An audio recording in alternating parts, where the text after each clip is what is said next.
Hey there, everyone, and welcome to another episode of the 704 High School Highlight Podcast. My name is Jeff Taylor. I'm the sports director at Bahakel Sports. This podcast brought to you by the Downer Law Firm. They are Charlotte's hometown legal team. If you've ever had an accident or injured, make sure you check out the Downer Law Firm. We appreciate all they do for high school sports and what they do for Bahakel Sports. So today we are joined by Connor Zilisch, 17 years old, and let me just tell you this real quick.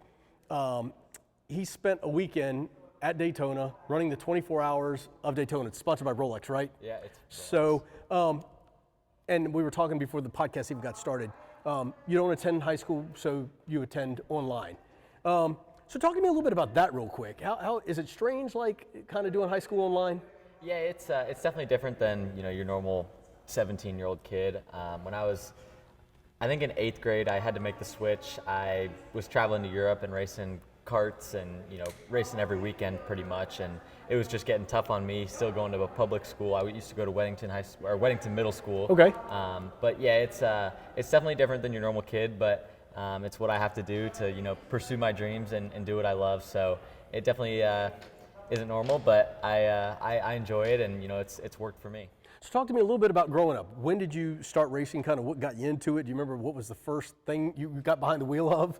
Yeah, I started karting when I was 4.5, so my very first time. I still don't get that. People say 4.5. I'm like, 4.5-year-old kids want go-karts. Yeah, it's so I've been doing it basically as long as I can remember, and it's just what I enjoy and what I have a really big passion for. And I also played soccer growing up, so I had a few different sports I was playing, but I made the highest soccer team in the CSA, and I told them I'd miss a few games for racing, and they told me, well, you're gonna have to get demoted a team then. So that's when I quit playing soccer and realized that I wanted to pursue racing.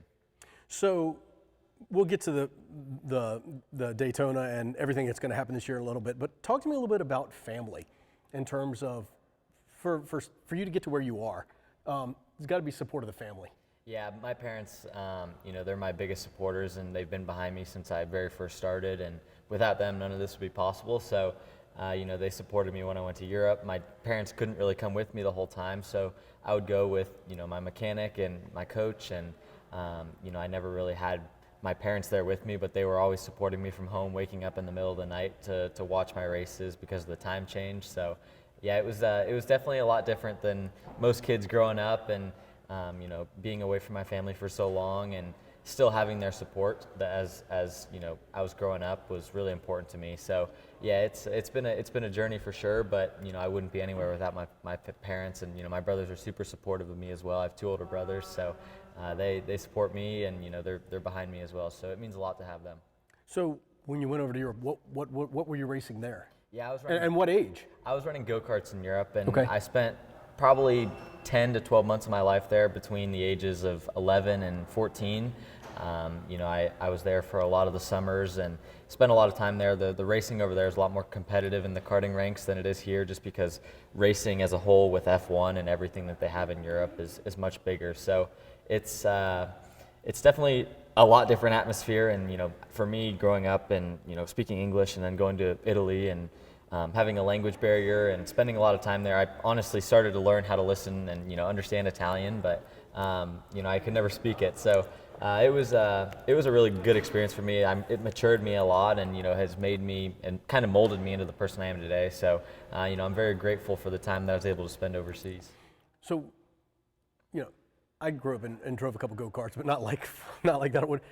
Is there a big difference between here in the States and over there in terms of a go-kart? No, the karts are all the same. Everything's the same. It's just the competition level is much higher. All the factories and all the manufacturers are in Europe, so really just the level of it is a lot higher over there just because of that. So after go-karting, what have you kind of been behind the wheel of? Yeah, when I finished go-karting, I still I won a lot of go-kart races. I won a lot of national championships, and I had a lot of success in karting. But it's tough to go straight from karting and find success in cars and build your, I guess, brand in a car. So, I started in local, regional, just road racing, and I started in a spec Miata. It's a 1999 Miata, so nothing crazy, but, I won a scholarship to go pro racing the year after I started racing cars in 2021, and that led me to race in the Mazda MX-5 Cup, which I still race in sometimes today, but that gave me the opportunity to put my foot in the door of pro racing, and they race alongside IMSA, so I was in the IMSA paddock, and that's kind of where I got my start in pro racing, and where I kind of found myself racing in IMSA. So I'm assuming you have your North Carolina driver's license. I do. I got it last year. Yep. So how weird is that? Like, just take me through your driving test, please, because I'd love to know, how did you keep it under control? Well, the thing is, I got my license. Well, I got my license. I turned 16 in 2022, and at that time they weren't even doing driving tests. Right. I forgot, because of COVID. So I didn't even Wow. take a driving test. You'd have passed it. Yeah, I think I would have. You'd have been I think I would have been fine. fine, but I didn't have to do it. Is it weird to kind of talk to kids and realize, what you've been doing, and some kids haven't been behind the wheel of a car except for like a year? Yeah, most kids don't understand what I do. I always got made fun of in public school for always being gone for racing go-karts. Nobody really understood what I did. Maybe I think now, if they're still following me, they might have a better understanding of what I was doing back 5-6 years ago, but at the time nobody really understood, and it's been cool to my close friends from school that I still keep in touch with, having them support me as well. So it was never really fun growing up and always being gone. I got made fun of quite a bit for what I did, but I'm still happy with Who's my laughing decisions, now? and yeah, no, I'm glad that I stuck Right. with it. So let's talk now a little bit about what you just took part in, the Rolex 24 Hours at Daytona.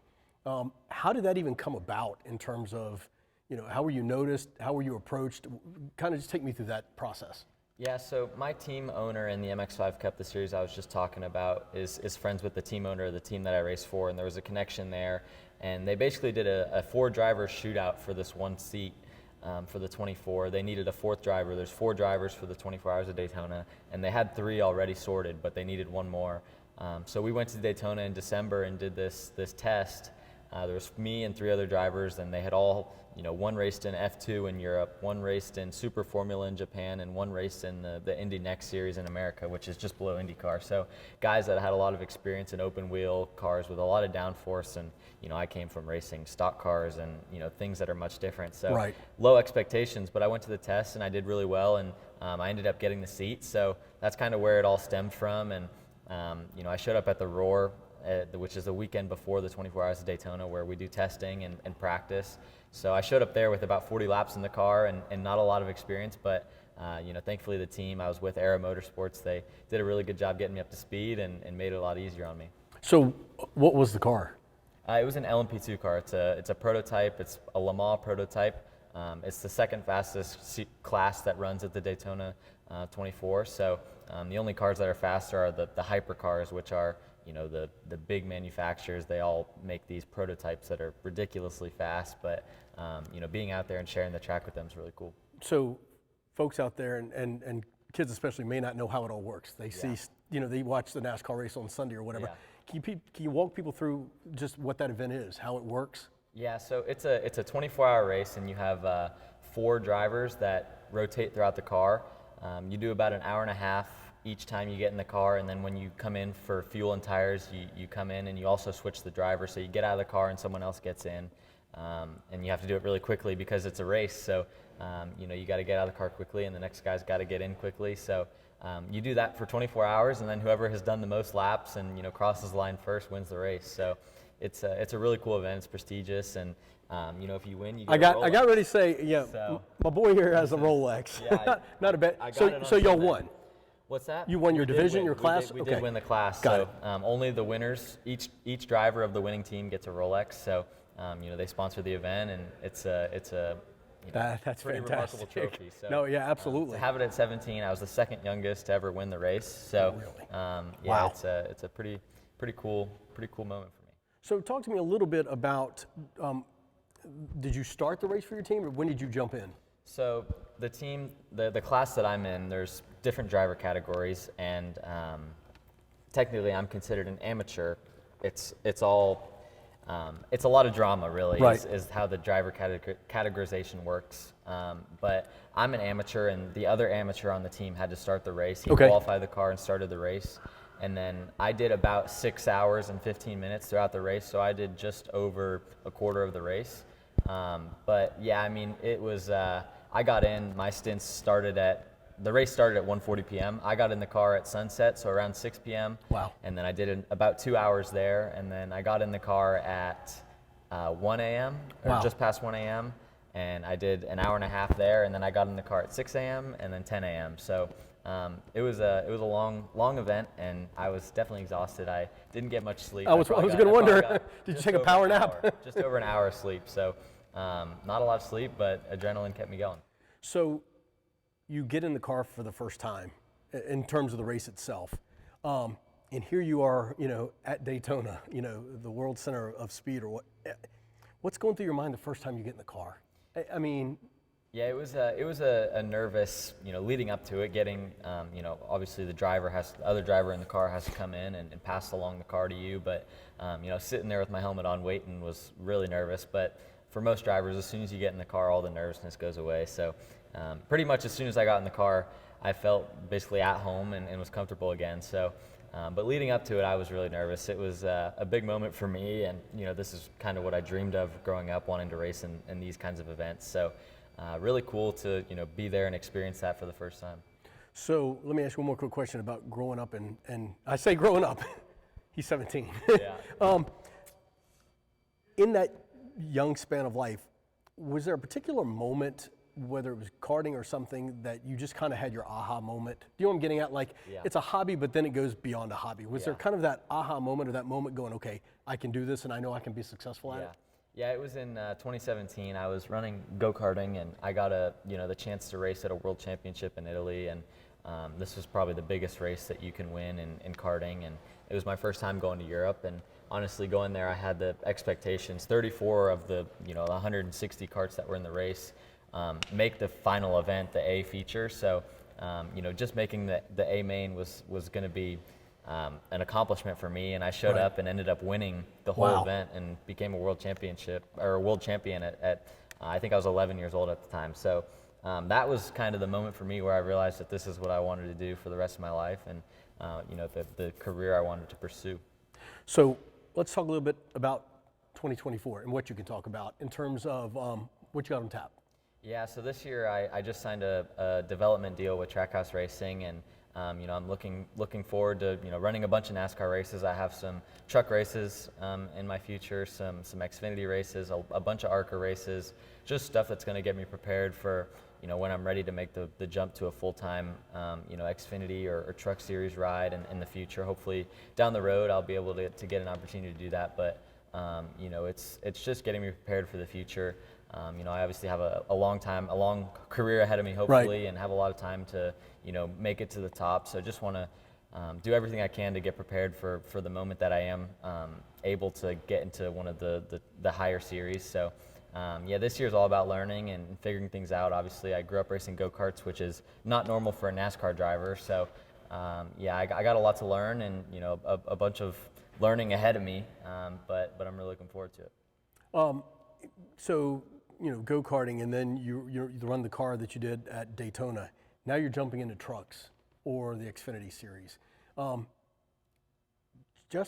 you may have very little experience so far, but just the thoughts of how tough it is to drive those, because you talk to drivers, and especially the Xfinity car, the way that package is set up, that car can be all over the place. How tough is it to drive a truck in the car? Yeah, it's going to be tough to learn for sure. It's going to be a lot different than what I'm used to. I raced the ARCA car once last year at a road course, so a lot different than what I'm going to end up doing.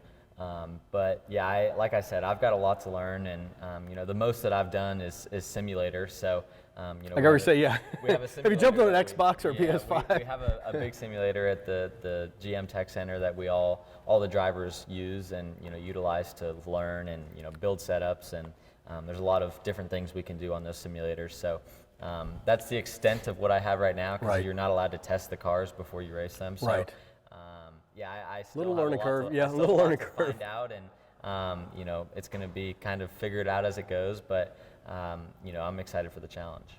Down the road, you become full-time Xfinity or a truck, or even the Cup Series. In terms of, is there like a track you've always? I mean, you've been to Daytona now, but is there another track that you kind of like? When you think about NASCAR, is there kind of a track you're like, okay, that'd be kind of cool to? Yeah, I'm looking forward to going to Talladega. Growing up, you always see the big super speedway races. Right. And, you always watch them, and they're always exciting. So those have always been ones that I'm looking forward to. I obviously have gotten the chance to race at Daytona. That would probably be my number one choice if I hadn't. So yeah, there's a bunch of tracks on the schedule that I'm looking forward to. Homestead is a really cool one. I always enjoy watching the races there. So yeah, I'm excited to especially go to the road courses. I feel like I excel on those. So for me, selfishly, I'm looking forward to the road courses. But all the tracks that we're going to go to are really cool, and have a lot of history behind them all. So it's going to be a lot to soak in, but I'm looking forward to it all. So Trackhouse, giving you this opportunity, what does that mean to you, and how cool is it to be associated with a team like Trackhouse? Because to me, I don't know that there's been much hotter of a team in NASCAR than Trackhouse over the last couple of years in terms of growing and all the energy and and excitement behind that. Yeah, it's a unreal opportunity for me. The amount that Justin has done to grow this team, right? And, just the brand that Trackhouse has become is pretty incredible, and to be a small part of that is going to be really special for me the next few years. And Justin obviously has put a lot of effort into growing and setting up for the future, and I feel like it's really special to be a small piece of that. So yeah, with Shane, Zane, and Daniel and Ross, I feel like we've got a really good group of guys that have a lot of talent, and I have a lot to learn. I can learn a lot from them. So yeah, I feel really happy with where I'm at, and I'm looking forward to learning from everyone that I can, and just the friendships that we've already built, and the friendships that we're going to build in the next few years is going to be really exciting. So yeah, it's a lot, and I probably don't even know the extent of what is going to happen with this, but yeah, it's been cool so far, and I'm excited for the next few years. Two more questions for you. So have you had a chance to talk to the drivers? I have, yeah. I've been good friends with most of them. I haven't talked to Shane much, but Zane, Ross, and Daniel, I've worked out with them all, and I played pickleball with Zane a bunch, and I've hung around them a good bit. So they've already been super welcoming, and have been really good, just friends and mentors to me. So yeah, it means a lot to have them. So you get to Victory Lane. Every driver here has their own little kind of celebration. Ross with the watermelons and stuff. Got anything planned? I don't have anything signature like a watermelon, but it is going to be something. Every driver's got to have something. So I got to figure it out before I get to Victory Lane. Got it. So we wrap up 2024 come November, December, or November when everything ends in Phoenix kind of, and you would look back at 24. What would be a successful year? Yeah, I feel like for me, I don't really look at winning and trophies. I more so look at how much I'm going to learn and what is going to set me up for the future. Obviously, we all go to the track and we want to win every race, but this year for me is going to be about growth and becoming a better race car driver. So, for me, I just want to learn everything I can, take in all the opportunities that I get, and just enjoy really. It's easy to get caught up in the moment and not enjoy what you're doing. And at the end of the day, I'm a race car driver, and I'm doing what I love, and that's the biggest thing for me is I got to enjoy what I'm doing. So I'm just looking to learn and soak in as much as I can, control what I can control, and put 100% effort in every day. And hopefully by the end of the year I'll be a better race car driver than I am today. So for me, that's the biggest thing is just learning and becoming better. Connor, thanks for your time. Thank you. I'm sure the future is very bright for you. I hope so. Thank you. You got all the PR stuff down, man. Thank you did you. great, man. Thank you. Quite a natural both on the track and sitting here in front of the camera. So, hey, thanks for joining us on the 704 High School Highlight Podcast. Make sure you check it out wherever you listen, subscribe, watch, however you handle your podcast.